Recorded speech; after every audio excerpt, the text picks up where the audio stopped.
नमस्कार, मैं रचना शर्मा चढ़दी कला टाइम टीवी देख रहे सभी दर्शकों का स्वागत करती हूं। आप देख रहे हैं उत्तर प्रदेश के विशेष समाचार। बुंदेलखंड क्षेत्र के लोगों के लिए बड़ी खुशखबरी है। दरअसल प्रधानमंत्री नरेंद्र मोदी 13 जुलाई को बुंदेलखंड एक्सप्रेसवे को जनता के लिए समर्पित करेंगे। पीएम मोदी जालौन से इस एक्सप्रेसवे का लोकार्पण करेंगे। इसके लिए उत्तर प्रदेश एक्सप्रेसवेज औद्योगिक विकास प्राधिकार ने तैयारियां प्रारंभ कर दी हैं। खास बात यह है कि बुंदेलखंड एक्सप्रेसवे पर लोग चित्रकूट से दिल्ली का सफर मात्र 7 घंटे में कर सकेंगे।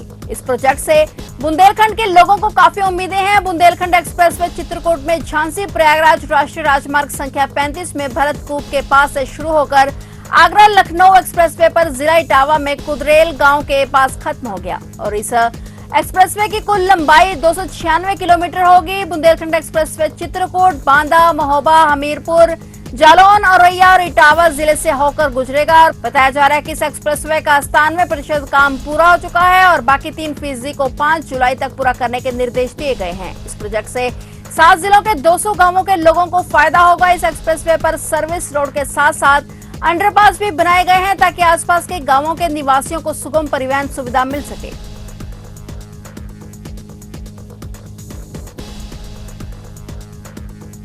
राजस्थान के उदयपुर में हुए कन्हैयालाल साहू हत्याकांड की पूरे देश में निंदा की जा रही है। इस मामले की all India Muslim personal law board ने भी निंदा की है। बोर्ड ने कहा है कि किसी को खुद दोषी करार देते हुए उसकी हत्या कर देना गैर इस्लामी है।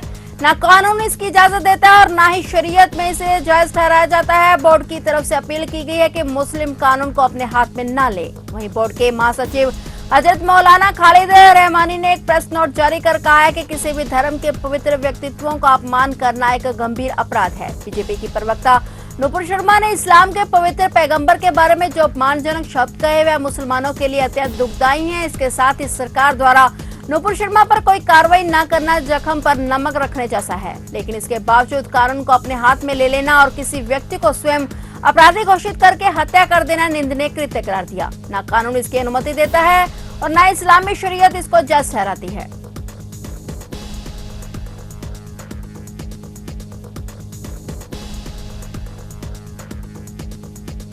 उत्तर प्रदेश के विभिन्न हिस्सों में मंगलवार को आंधी पानी के बीच बिजली गिरने की अलग अलग घटनाओं में 7 लोगों की मौत हो गई। भदोही में देर शाम बिजली गिरने से उसकी चपेट में किशोर सहित 3 लोगों की मौत हो गई। अपर पुलिस अधीक्षक राजेश भारती ने बताया कि जिले में देर शाम तेज बारिश के बीच जिले के कोयरोना थाने के भारद्वार गांव के एक खेत में गिरी बिजली की चपेट में आने से शशि भूषण दुबे 45 वर्षीय, सुखना देवी 60 वर्ष और अंकित गौतम 15 वर्षीय की झुलसने से मौत हो गई। उधर सुल्तानपुर जिले के बल्दी राय क्षेत्र में मंगलवार को अचानक हुई बारिश के दौरान गिरी बिजली की चपेट में आने से 2 बच्चों की मृत्यु भी हो गई। पुलिस क्षेत्राधिकारी ने बताया कि बल्दी राय थाना क्षेत्र से पूरे डिहवा गांव में मंगलवार को 3 बच्चे अपनी भैंस चरा रहे थे। अचानक बादल गिरे और गरज चमक के साथ बारिश शुरू हो गई और इस दौरान बिजली गिरने से 3 बच्चे झुलस गए। उन्होंने बताया कि सूचना पर पहुंचे परिजन व ग्रामीणों ने 3 बच्चों को अस्पताल पहुंचाया, जहां इलाज शुरू होने के दौरान 2 बच्चों की मृत्यु हो गई जबकि तीसरे बच्चे का इलाज जारी है। इनके अलावा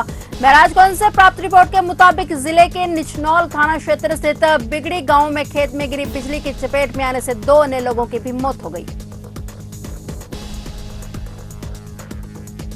इन दिनों मानसून का मौसम है। कई राज्य झमाझम बारिश से भीगे हुए हैं। मानसून के मौसम के बीच उत्तर प्रदेश के मुख्यमंत्री योगी आदित्यनाथ ने आज बुधवार को लखनऊ स्थित सरकारी आवास पर बाढ़ नियंत्रण एवं बचाव के संबंध में बैठक की। उत्तर प्रदेश के मुख्यमंत्री योगी आदित्यनाथ ने बाढ़ नियंत्रण और राहत एवं बचाव कार्य के संदर्भ में संबंधित विभागों के साथ बैठक कर अधिकारियों को आवश्यक दिशा निर्देश दिए और बताया कि प्रदेशवासियों की सुरक्षा हमारा दायित्व है। बाढ़ नियंत्रण एवं बचाव के संबंध में बैठक के दौरान सीएम योगी ने कहा कि प्रत्येक जनपद में जिला आपदा प्रबंधन योजना तैयार करके उसके प्रशिक्षण के कार्यक्रम को भी आगे बढ़ाना चाहिए। बाढ़ या किसी अन्य आपदा की स्थिति में प्रशिक्षित मैन पावर हर जनपद में होना चाहिए और किसी भी आपदा से पूरी तरह बचाव हेतु जनपद अपने स्तर पर स्वावलंबी कैसे बने, इस पर हमारा फोकस होना चाहिए। संवेदनशील जितने भी तटबंध हैं उन तटबंधों का निरीक्षण सिंचाई विभाग या बाढ़ खंड से जुड़े हुए जो अभियंता हैं, जो कार्मिक हैं, उन्हें साथ में लेकर के जिलाधिकारी और पुलिस अधीक्षक वहां का स्वयं निरीक्षण कर लें, कार्यों की समीक्षा भी कर लें।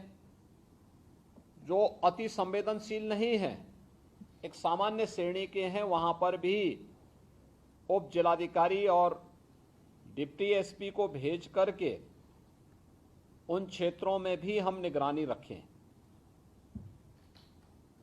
हर जनपद में कंट्रोल रूम का गठन हो जाए। हम लोग कोरोना जैसी महामारी के समय में हम लोगों ने ICCC का गठन किया था। ये राउंड द क्लॉक काम करता था, 24 घंटे इस कार्य करता था, जिसमें हम लोगों ने कई टेलीफोन के कनेक्शन वहां रखे हुए थे और उसके माध्यम से सूचनाएं लेना, सूचनाओं का आदान प्रदान करना, हर एक स्तर पर जानकारी लेने की एक बहुत अच्छा मैकेनिज्म तैयार हो चुका था। कंट्रोल रूम हर जनपद का होना चाहिए और उसी तर्ज पर हम लोग इस कार्यक्रम को भी आगे बढ़ाने का कार्य करें। आप इस उसमें न रहें कि हमारे यहाँ बाढ़ नहीं आई है। हमारे जनपद में जल जमाव भी नहीं होना चाहिए। किसी भी ग्राम पंचायत में, किसी भी नगर निकाय में, किसी भी वार्ड या मोहल्ले में भी नहीं, और हर एक स्तर पर इसकी जवाबदेही हम सुनिश्चित करवाएं। नाला नालियों की सफाई, ड्रेन आदि की सफाई, उन्हें डिसिल्ट करना, जो सिल्ट निकला है उसका निस्तारण कर देना, ये सभी कार्रवाई समय से आगे बढ़ जानी चाहिए। अगर हो गया है तो अच्छी बात है, नहीं हुआ है तो इसको हम हर जनपद में करें। जिले के अंदर जिलाधिकारीगण थोड़ी भी रुचि ले लें, कोई स्थिति नहीं होनी चाहिए जल जमाव की। हर एक स्तर पर उसकी जवाबदेही तय करें और इस बात को सुनिश्चित करें कि हमें जल जमाव से भी मुक्त रखना है और बाढ़ से बचाव के लिए जो भी कार्यक्रम होने हैं, यद्यपि ये कार्य जनवरी फरवरी में शुरू हो जाने चाहिए, जनवरी फरवरी में नहीं हो पाए, अप्रैल से ही शुरू हुए हैं। अप्रैल में ये कार्य प्रारंभ हो चुके हैं और हमारा प्रयास हो कि कल 30 जून है, 30 जून तक ये कार्य पूरे हो जाएं। देखिए, मानसून अक्सर 15 जून तक उत्तर प्रदेश में आ जाता था। आज मानसून की पहली बारिश प्रदेश के अंदर कई जनपदों में हुई है और उम्मीद करते हैं कि जो स्थितियां इसके बाद पैदा होंगी, आप सभी ने अपने स्तर पर जनपद स्तर की आपदा प्रबंधन योजना को बना करके उसको प्रभावी ढंग से लागू करने की अपनी तैयारी भी कर ली होगी। कार्यक्रम कोई भी औपचारिक नहीं होना चाहिए। उत्तर प्रदेश के संत कबीर नगर स्थित कुआनो नदी में नहाते समय 6 युवक डूब गए। इनमें से 3 लोगों की तो एनडीआरएफ की टीम ने बचा लिया, लेकिन इस हादसे में 2 सगे भाइयों समेत 3 युवकों की मौत हो गई। एनडीआरएफ की टीम ने कड़ी मशक्कत के बाद नदी से इन तीनों युवकों का शव निकाला। यह घटना महुली थाना क्षेत्र के साखी पुल के पास की है। यहाँ साखी गांव में रहने वाले अयोध्या राय के बेटे 22 वर्षीय चंदन राय और 18 वर्षीय अनुराग उर्फ छोटू अपने ममेरे भाई 19 वर्षीय आकाश राय उर्फ प्रिंस के साथ मंगलवार देर शाम कुआनो नदी में नहाने गए थे और इनके साथ गांव के ही मोनू, शुभम और आकाश राय भी नदी में नहा रहे थे। ये सभी लोग नदी पर बने सांखी पुल के नीचे नहा रहे थे कि वे गहरे जगह पर पहुंच गए और डूबने लगे। इन लोगों को डूबता देखकर वहां नदी के किनारे मौजूद लोगों ने शोर मचाना शुरू कर दिया और इस बीच कुछ लोग नदी में इनमें से 3 युवकों मोनू, शुभम और आकाश को तो सकुशल नदी से निकाल लाए, लेकिन चंदन, अनुराग और आकाश का कोई पता नहीं चल पाया। इस बीच घटना की सूचना मिलने पर पुलिस भी स्थानीय गोताखोरों की मदद से इन तीनों की तलाश करती रही, लेकिन देर रात तक सफलता नहीं मिलने पर तलाशी अभियान रोकना पड़ा और इसके बाद आज बुधवार सुबह पुलिस ने एनडीआरएफ टीम की मदद से की ली और कड़ी मुशक्कत के बाद इन तीनों के शव बरामद कर लिए। पुलिस ने तीनों के शव पोस्टमार्टम के लिए भेज दिए और आगे की कार्रवाई में जुट गई है। फिलहाल उत्तर प्रदेश के विशेष समाचारों में इतना ही और नए समाचारों के साथ फिर से हाजिर होंगे। तब तक के लिए देखते रहिए चढ़ती कला टाइम टीवी।